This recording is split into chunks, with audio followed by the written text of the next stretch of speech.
What is your biggest regret in life?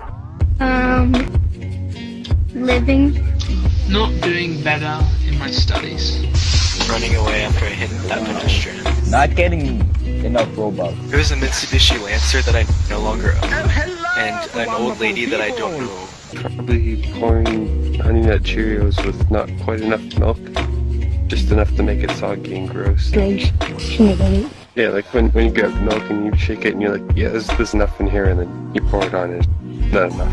I don't have many regrets at all, but my most recent regret that I can think of is not turning in this one assignment on time, because if so, I would have had a B instead of C. When I was a kid, I almost dei o primeiro beijo.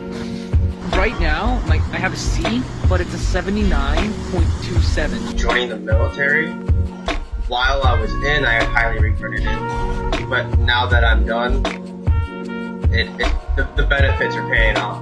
Back in '09, I drinking Coca-Cola. I was the infantry, so it was mainly a lot of physical work. It was mentally tough. And because of that, my mom's gonna kill me. She's gonna take away my headset. She's gonna take away my computer, my games. You didn't have a lot of free time. You know, you didn't have enough to, like, you didn't have enough time to, like, especially in my job, I didn't have enough time to actually, like, go out and do things. It was my semester grade, which colleges look at so that they can accept you. Yeah, like right now, I'm out, so, you know, my college is paid for. The VA also pays me a monthly housing allowance, so I can, like, actually, so I don't have to worry about employment. I can focus on school. I'm actually gonna go to my homework now. Joining this game.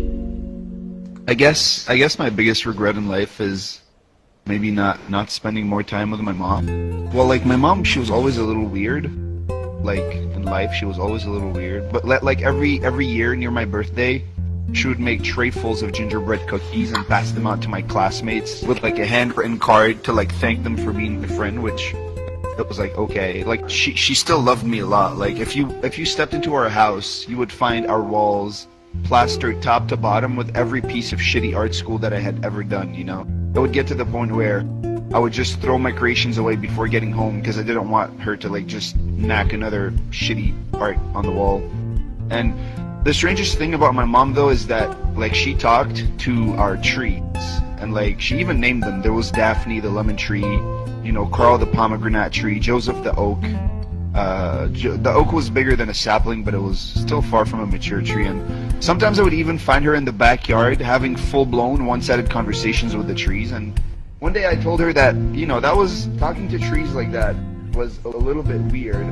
And she said that, you know, she said, hey, I mean, they need to feel loved, you know, and then she would just wait until I'd get back into the house before continuing the conversation where she left off. And sometimes she would even insist that we dress up in our nicest clothing and pose by the trees so she could take pictures of us with, like, her timer-operated camera. And I always knew she was far from a normal mother, but honestly, all we had was each other, and she did give me all the affection a mother could give. But when I moved out for college, I made sure to stay close because I really couldn't bear to leave her alone. And I told her this one day, and she kissed my forehead, like, lovingly, and she told me that it was okay because she had Carl, Daphne, and Joseph to keep her company. As I grew older, I saw less and less of her, you know, like, work, friends, and, like, a love life took more of my time. And I only got to see her, like, maybe once every 2 weeks or so. And one night I was at the bar with my friend, actually, and that's when I got the call that my mother died. She had a stroke, and our neighbor spotted her through the fence, sprawled on the ground by the trees. And like a few days later, the funerals happened, and only a few family members and friends showed up. But that was fine. It was always mostly just me and her, like I said. And she was cremated shortly after the ceremony, and I took her urn home with me.